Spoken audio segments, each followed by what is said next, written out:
dans l'une de nos missions, que c'est la recherche de la paix et de la sécurité. Est-ce que, en insistant sur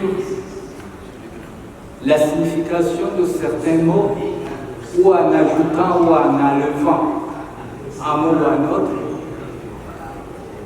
est-ce que ça va nous servir dans notre mission de rechercher la paix, de rapprocher les peuples, de rapprocher les États? Est-ce que ça va vraiment nous servir en tant que parlementaires et dans notre diplomatie parlementaire? Est-ce que c'est en insistant sur autant d'individus morts ou sur autant de territoires ou autant de morceaux de territoires qui ont été violés qui va peut-être donc nous permettre à un moment donné de pouvoir trouver les solutions qui nous conviennent? Je le dis parce que à un moment donné,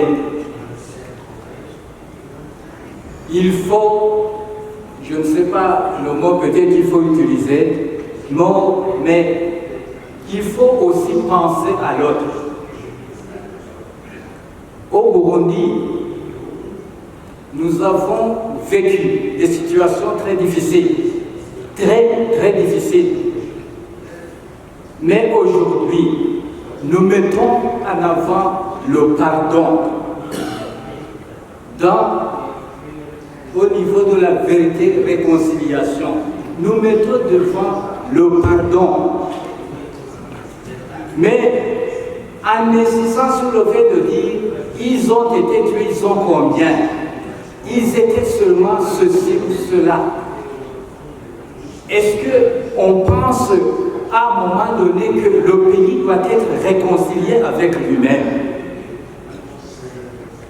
Est-ce que quand on va peut-être approcher la question de réconciliation, comment est-ce qu'on va s'en sortir si on ne laisse pas, si on ne cherche pas à se dépasser pour trouver le juste milieu en essayant d'abandonner certains langages?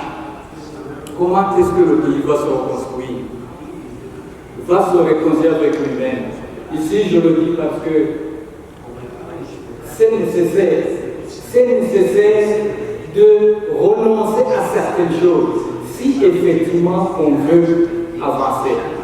Je le dis comme ça, mais je me dis que si on veut être effectivement des parlementaires et appliquer la diplomatie parlementaire dans le sens de réconcilier les populations, de réconcilier les États, de réconcilier les sociétés, il y a un certain langage qu'il faudrait peut-être abandonner pour essayer de bien évoluer. Je vous remercie.